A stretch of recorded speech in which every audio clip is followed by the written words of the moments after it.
മഞ്ജു വന്നേ, വേഗം വാ. എന്താ? ഞാൻ നിന്നോട് പറയാറില്ലേ എവിടെന്തെങ്കിലും നല്ല പശുവും പാല് വേണമെന്ന്. നോക്കേ, വേഗം ചെന്ന് വെള്ളത്തിൽ പാൽ ഒഴിക്കണ ഒരു കുപ്പി മേടിച്ചോട്ട് വാ. ഇതേ നിങ്ങൾക്ക് തരാനല്ല, ഈ ഫ്ലാറ്റിൽ പുതുതായി താമസിക്കാൻ വരുന്ന ഗോപാലകൃഷ്ണ സാറിന് കൊടുക്കാനാ. ഗോപാലകൃഷ്ണ സാറിന് പാക്കറ്റ് പാൽ ഇഷ്ടമല്ല. നോക്കി, ഗ്യാസ് തീർന്നെന്ന് വിളിച്ച് പറഞ്ഞപ്പോഴേക്ക് സിലിണ്ടർ എത്തി. ഇതേ ഗോപാലകൃഷ്ണൻ സാർ 6 മാസം മുമ്പ് ബുക്ക് ചെയ്തതാ.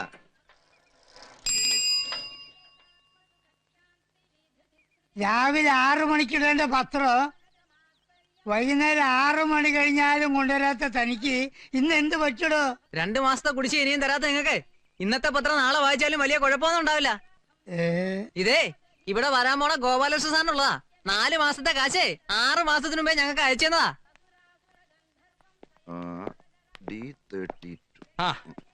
ടെലിഫോൺ കേടായിന്ന് വിളിച്ച് പറഞ്ഞിട്ട് ഒരാഴ്ച ആയല്ലോ, എന്നിട്ട് ഇപ്പോഴാണോ വരുന്നേ? വന്നേ, നിങ്ങളുടെ പരാതി കേട്ട് വന്നതല്ല.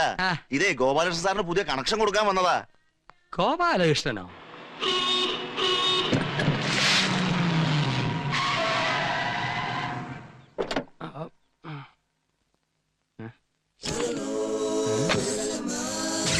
ഓ, ഇവനായിരുന്നോ ഗോപാലകൃഷ്ണൻ?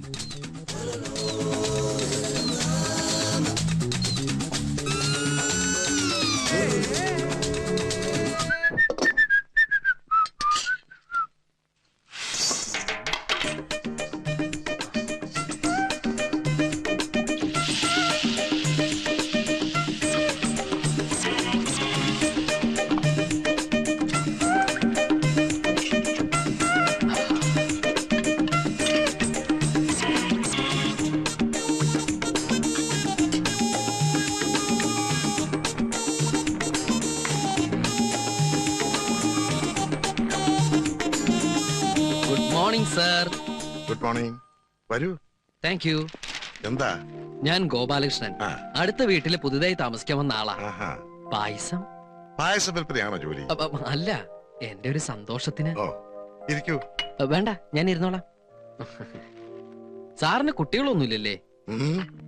അല്ല, സാറിന്റെ എത്രയും വലിയ പ്രായം അനുസരിച്ച് നോക്കുമ്പോ കോളേജ് പഠിക്കാനുള്ള കുട്ടികളെങ്കിലും കാണണം. സമയം വെച്ച് നോക്കിയാ അവരിപ്പോ പോവാനുള്ള തിരക്കിലായിരിക്കും. പക്ഷെ അതൊന്നും കണ്ടില്ല. ഞാൻ ഗോപാലകൃഷ്ണൻ, പുതിയ ന്യൂ നെയ്ബറാ. അല്ല, ചേച്ചിയുടെ പ്രായം വെച്ച് നോക്കുമ്പോ സ്കൂളിൽ പഠിക്കുന്ന കുട്ടികൾ ഉണ്ടാവാനാണ് സാധ്യത. പക്ഷെ അങ്ങനെയാണെങ്കിൽ തന്നെ അവരെ യാത്ര അയക്കുന്ന തിരക്കിലായിരിക്കണമല്ലോ ചേച്ചി. അല്ലേ ചേച്ചി? ഇനി അതുമല്ല, കൊച്ചു കുട്ടികളുള്ള വീടാണെങ്കിൽ ഈ പെൻസിൽ കൊണ്ടോ കരിക്കട്ടോ കൊണ്ടൊക്കെ ചുമര് കംപ്ലീറ്റ് വൃത്തിയേടാക്കിയാനെ. അതും കണ്ടില്ല. അതുകൊണ്ടാ ഞാൻ ചോദിച്ചത്, സാറിന് കുട്ടികളില്ലേ എന്ന്. അയ്യോ, പായസം ഞാൻ മറന്നു. ചേച്ചിക്ക് മധുരം എങ്ങനെയാ? പിന്നെ എനിക്ക് കുട്ടികൾ ഉണ്ടാകുവോ ഉണ്ടാകാതിരിക്കുകയോ ചെയ്യും. അതെന്റെ ഇഷ്ടം. നീ പുറത്ത്. അല്ല, എന്റെ കപ്പ്. ഓ, ഇതെന്താ വേൾഡ് കപ്പാ? എന്നാ ഞാൻ പൊക്കോട്ടെ? വേണ്ട, ഞാൻ പോവാം. വേണ്ട, ഞാൻ തന്നെ പൊക്കോളാം. അവന്റെ ഒരു പായസം. അപ്പൊ 5 സ്റ്റാർ ഹോട്ടലിലെ കുക്കാണ് ഗോപാലകൃഷ്ണൻ അല്ലേ? അതെ. പക്ഷേ കണ്ടാൽ അങ്ങനെ തോന്നില്ല. സപ്ലയർ ആണെന്നേ പറയൂ.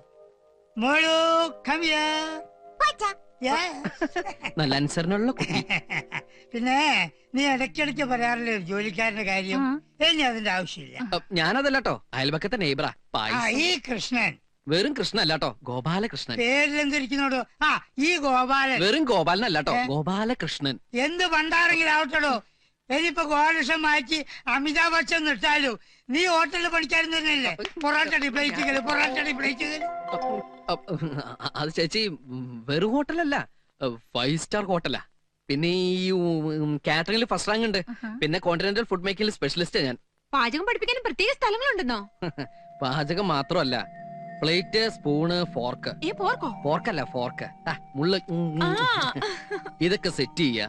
ഭക്ഷണം കഴിക്കാൻ വരുന്നവരുടെ മുമ്പിൽ ഗ്ലാസ്സിൽ എങ്ങനെ വെള്ളം ഒഴിച്ചു കൊടുക്കാം എന്ന് തുടങ്ങി കട്ടില് എങ്ങനെ നമ്മൾ ഷീറ്റ് വിരിക്കണം എന്ന് വരെ പഠിക്കണം. ഒക്കെ സാഹിബിനെ കണ്ടുകൊടുത്താ. വീട്ടിലാരൊക്കെ ഉണ്ട്? വീട്ടില് സത്യം പറഞ്ഞാൽ ഒറ്റത്തടിയാ. അപ്പൊ ഗോപാലകൃഷ്ണൻ ജോലിയൊക്കെ കഴിഞ്ഞ് ഉറങ്ങാൻ മാത്രം ഇവിടെ വരുമല്ലേ? എനിക്കങ്ങനെ എപ്പോഴും ജോലി കൊണ്ട കാര്യമൊന്നുമില്ല. പിന്നെ വല്ലപ്പോഴും ഒന്ന് സൂപ്പർവൈസ് ചെയ്യാൻ ചെല്ല. മിക്കവാറും സമയങ്ങളിൽ ഞാൻ ഇവിടെയൊക്കെ തന്നെ കാണും. എവിടെ ഗോപാലകൃഷ്ണന്റെ വീട്? എറണാകുളോ? എന്റെ കർത്താവേ, അതെന്റെ സൂസിയുടെ നാടല്ലയോ? സൂസിയോ? അതാരാ സാർ? എന്റെ വൈഫ്. ആഹാ. ഡാർലിംഗ് എപ്പോഴും പറയും, അച്ചായോ കഴിക്കുവാണെങ്കിൽ 5 സ്റ്റാർ ഹോട്ടലിലെ പായസം കഴിക്കണമെന്ന്. സാറിന്റെ വൈഫ് 5 സ്റ്റാർ ഹോട്ടലിലാണോ വർക്ക് ചെയ്യുന്നത്? എടോ അവള് സാധാരണ ബ്രേക്ക്ഫാസ്റ്റ് കഴിക്കാൻ പോകുന്നത് പോലെ ഒരു 5 സ്റ്റാറില, ലഞ്ച് മറ്റൊരു 5 സ്റ്റാറിൽ, ഡിന്നർ ഒരു 5 സ്റ്റാറിൽ. എന്തിനവള് രാത്രി ഉറങ്ങാൻ പോകുന്നത് പോലെ ഏതെങ്കിലും ഒരു 5 സ്റ്റാറില? അപ്പൊ സാറിന് ജോലി? എനിക്ക് എന്നാത്തിനാടോ ജോലി? അവളങ്ങ് ഫോറിനില്ലല്ലോ. I am Gopalakrishnan. Go Balakrishnan. Go Balakrishnan. Gopalakrishnan. You go മാൻ.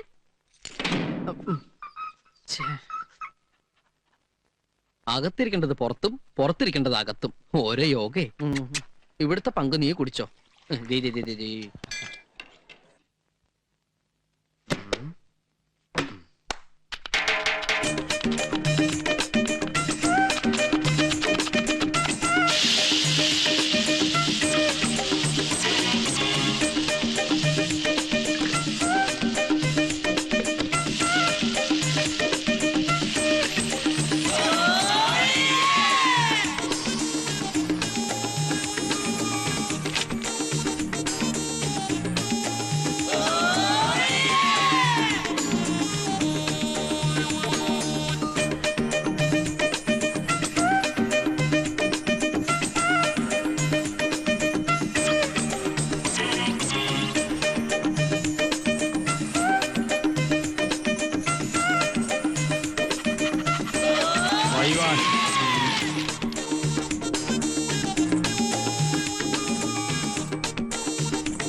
ഗോപാലകൃഷ്ണന്റെ അടുത്തേക്കാണല്ലോ ഈ പാദസരങ്ങൾ.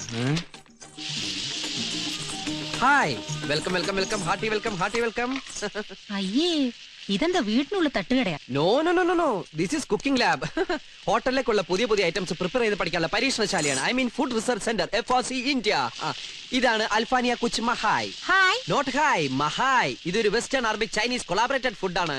I see. No no no, ഐസിനകത്ത് ഇടില്ല. നാളെ ടിവിയിൽ ഒരു ഡെമോൺസ്ട്രേഷൻ ഉണ്ട്, അതിനുവേണ്ടി ഞാൻ പ്രിപ്പയർ ചെയ്തുകൊണ്ടിരിക്കുകയാണ്. I mean rehearsal. Hi, rehearsal ഇങ്ങനെയാണെങ്കിൽ ടിവി വരുമ്പോ എന്തായിരിക്കും സ്ഥിതി? നിങ്ങളെ പോലുള്ള വീട്ടമ്മമാർക്ക് വേണ്ടിയാണ് എന്റെ ശ്രമങ്ങളെല്ലാം. നിങ്ങളുടെ സംതൃപ്തിയാണ് എന്റെ സന്തോഷം. സോറി ഗോപാലകൃഷ്ണൻ, അയ്യോ, അവിടെ അവിടെ എന്ന് പറഞ്ഞാൽ മതി. ഞാൻ ഇന്നലെ വളരെ ചീപ്പായി പെരുമാറി. ശരി. ഞങ്ങൾ ഇതൊക്കെ ഒന്ന് പഠിപ്പിച്ചു തരുമോ ഗോപാലകൃഷ്ണ? ഓ, വൈ നോട്ട്, ഷുവർ. ഞാൻ എല്ലാം പഠിപ്പിച്ചു തരും. ഈ ഗോപാലകൃഷ്ണൻ ഒരു തമാശ. അങ്ങോട്ട് പോണോ ഇങ്ങോട്ട് വിളിക്കണോ? ഇങ്ങോട്ട് വിളിക്കാം. Gopalakrishna, excuse me, please give me a way. This way. No body touching. Thank you. വേണേ ടേസ്റ്റ് ചെയ്തോളൂ കേട്ടോ. ഗോപാലകൃഷ്ണൻ. ഓ, എക്സ്ക്യൂസ് മീ. കാര്യം നമ്മൾ ഇന്നലെ കണ്ടെങ്കിലേ ഡീറ്റെയിൽ ആയിട്ട് പരിചയപ്പെട്ടില്ല. ഇന്നലെ നമ്മൾ ഡീറ്റെയിൽ ആയിട്ട് പരിചയപ്പെട്ടല്ലേ. സാറിന് പണിയൊന്നുമില്ലെന്നും വൈഫിനാണ് പണിയെന്നും. 5 സ്റ്റാർ വൈഫേ. ഇതൊക്കെ ഇന്നലെ പറഞ്ഞ കാര്യങ്ങളല്ലേ. എനിക്ക് ലേശം പണിയുണ്ടേ. അൽഫാനിയെ കുച്ചുമഹായ അടുപ്പത്തിരിക്കുക. കൊച്ചുമോനെ ഇവിടെ ഇരിക്കട്ടെ. ഓ വരട്ടെ. ഞാൻ സൂസിയോട് പറഞ്ഞ ഒരു വിസ ഒപ്പിച്ചേരട്ടെ. ഇപ്പോഴത്തെ ഈ സാഹചര്യത്തില് ദൈവം തമ്പുരാൻ വന്ന് സ്വർഗത്തിലേക്ക് വാന്ന് പറഞ്ഞു വിളിച്ചാലും ഞാൻ എങ്ങോട്ടേക്കില്ല. വെരി ബിസിയാണ്, ബിസിയാണേ. പോവാൻ വരട്ടെ. ഇതെല്ലാം കൂടി നീ എങ്ങനെ മാനേജ് ചെയ്യും ഗോപാലകൃഷ്ണ? എന്ത് ചെയ്യാം, പറ്റിയൊരു അസിസ്റ്റന്റിനെ കിട്ടണ്ടേ. ഞാൻ മതിയോ? ഓ ഗോപാലകൃഷ്ണ, എന്നെ ഈ പാചകവിദ്യ ഒന്ന് പഠിപ്പിച്ചു തരുമോ? എനിക്കും എന്റെ മുറിയിൽ ഒരു തട്ടുകട തുടങ്ങാമല്ലോ. എന്ത് തേങ്ങാക്കോലയോ ആകട്ടെ, പാചകം പഠിപ്പിച്ചു തന്നില്ലേലും വേണ്ടില്ല. ഈ പെണ്ണുങ്ങളെ വളയ്ക്കണ വിദ്യയെങ്കിലും ഒന്ന് പഠിപ്പിച്ചു തരുമോ?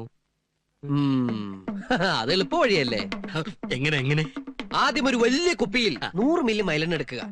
അതിനുശേഷം വളയ്ക്കാൻ ഉദ്ദേശിക്കുന്ന പെൺകുട്ടിയെ സെലക്ട് ചെയ്ത് കുളിപ്പിച്ച് മുമ്പിൽ നിർത്തുക. കുളിപ്പിക്കണോ? വൃത്തിയായിട്ടിരിക്കട്ടെ. മൈലെണ്ണ കുപ്പിയുടെ അടപ്പ് തുറക്കുക, മാറ്റിവെക്കുക. അത് കഴിഞ്ഞ് ഈ മൈലെണ്ണ കുപ്പിയിൽ നിന്ന് 50 മില്ലിഗ്രാം മൈലെണ്ണ ഈ വലതയിൽ എടുത്ത് ഇങ്ങനെ ഒഴിക്കുക. കുപ്പി മാറ്റിവെക്കുക.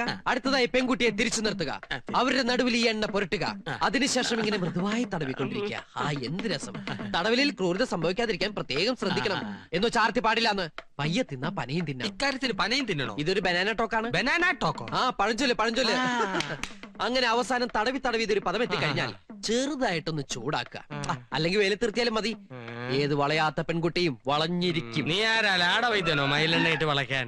ഊതിയതല്ലേ? കാറ്റടിച്ചപ്പോ മനസ്സിലായില്ലേ? എടാ കൊച്ചനെ, നീ കൂടുതൽ നേളിക്കരുത്. അച്ഛന്റെ പ്രായമുള്ളൊരുത്തൻ മകന്റെ പ്രായമുള്ളൊരുത്തനോട് അമ്മയുടെ പ്രായത്തിലുള്ള പെൺകുട്ടികളെ കുറിച്ച് സംസാരിക്കാം. എടാ 4 തൈക്കളകൾ അകത്ത് നിൽക്കുന്നെന്ന് കരുതി നീ കൂടുതൽ ഷൈൻ ചെയ്യരുത്. ഞാൻ വിചാരിച്ച ഇപ്പൊ നിന്റെ അടുത്ത് പുറത്താക്കാൻ പറ്റും. പേടിപ്പിക്കണോ? ആണെന്ന് കൂട്ടിക്കോ. കടുക് വർത്തിയ മോത്തൊഴിക്കും. Bloody safari.